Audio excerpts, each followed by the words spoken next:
ফাঁসির দণ্ডপ্রাপ্ত সাবেক প্রধানমন্ত্রী শেখ হাসিনাকে ফিরিয়ে দেবার বিষয়ে ভারতের আদালতের দ্বারস্থ হলে বিষয়টি আসামিদের জন্য সুখকর হবে না বলে মন্তব্য করেছেন তথ্যমন্ত্রী ব্যারিস্টার আন্দালিব রহমান পার্থ। আজ তথ্য মন্ত্রণালয়ের সাপ্তাহিক সংবাদ সম্মেলনে তিনি এমন মন্তব্য করেন। আর প্রধানমন্ত্রীর তথ্য উপদেষ্টা ডক্টর জাহিদুর রহমান জ্বালানিতে ভর্তুকি দেয়া না কিছুটা লোডশেডিং সহ্য করা কোনটি শ্রেয় সেটি জনগণকে উপলব্ধি করার আহ্বান জানিয়েছেন। চীনের কাছ থেকে অত্যাধুনিক যুদ্ধ বিমান কেনার প্রক্রিয়া সরকার এগিয়ে নিচ্ছে বলেও জানান তিনি। নজরানা চৌধুরীর রিপোর্ট। ভারতে অবস্থানরত সাবেক প্রধানমন্ত্রী শেখ হাসিনাকে ফিরিয়ে নিয়ে আসার বিষয়ে কোনো অগ্রগতি আছে কিনা এমন প্রশ্ন করা হয় নবনিযুক্ত তথ্যমন্ত্রীকে। জবাবে তিনি বলেন, বর্তমান সরকার শুধু শেখ হাসিনা নয়, সকল পলাতক আসামিকে ফিরিয়ে আনতে চায়। সরকার হয়তো পলিটিক্যালি এখন ওই দায়ভার নিতে চাচ্ছেন না বলে এটা জুডিশিয়ারির উপরে দিয়ে দিচ্ছেন। তো আমার মনে হয় যে ওনার জন্য এই সংবাদটা খুব একটা সুখকর হবে না।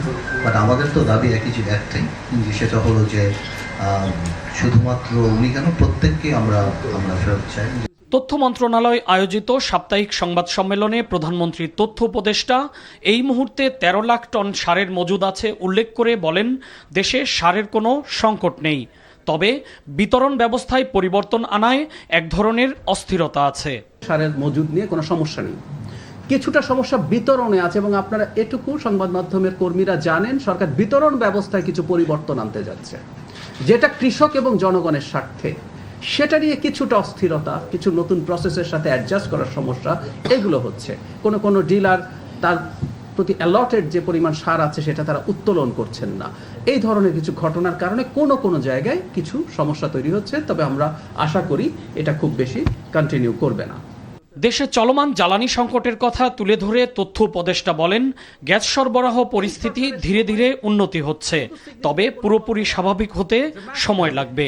দিনের শেষে আমরা অনেক বেশি গ্যাস এনে মারাত্মক রকম সাবসিডি দেব, নাকি আমরা কিছুটা লোডশেডিং মেনে নেব? শর্ট টার্মের কথা বলছি, আমি বলছি না এটা আমাদের চিরকাল করতে হবে। সেই সিদ্ধান্তের একটা জায়গায় আমার মনে হয় আমাদের আসতে হবে। আমরা জনগণকে আমাদের প্রতি অন্তত খানিকটা সহানুভূতিশীল থাকার অনুরোধ করব। আমরা সর্বোচ্চ চেষ্টা করছি। অস্থিরতার একটা সম্ভাবনা আছে, আমি আবারও বলি, যতই বলি না কেন দোষ আমাদের না, ইট ইজ ফ্যাক্ট। কিন্তু মানুষের তো কষ্ট হচ্ছে, মানুষের জীবিকায় টান পড়ছে। সো এই ঝুঁকি তো থাকে, এই ঝুঁকি থাকে, সেই কারণেই সরকার এই নিরাপত্তার ব্যবস্থাগুলো প্রয়োজনে নেবে। দেশের বিভিন্ন স্থানে তৌহিদি জনতার নামে সাংস্কৃতিক কর্মকাণ্ড বন্ধের হুমকি দেয়া হচ্ছে এমন বিষয়ে সরকারের বক্তব্য জানতে চাইলে তথ্যমন্ত্রী বলেন, যেগুলি ঘটেছে তা বিচ্ছিন্নভাবে ঘটেছে, আগের থেকে পরিস্থিতির উন্নতি হয়েছে বলেও দাবি করেন তিনি। বিটিভি এবং সরকারের যে সংসদ টিভি এটসেট্রা আছে, সেখানে শুধু সরকারের সংসদ সদস্যদের এবং মন্ত্রীদের খবর যাবে তা কিন্তু না। আনুপাতিক হারে opposition members in parliament and opposition parties out of parliament, তাদের খবরও প্রচার করতে হবে আনুপাতিক হারে। Nazrana Chowdhury, NTV news, Dhaka.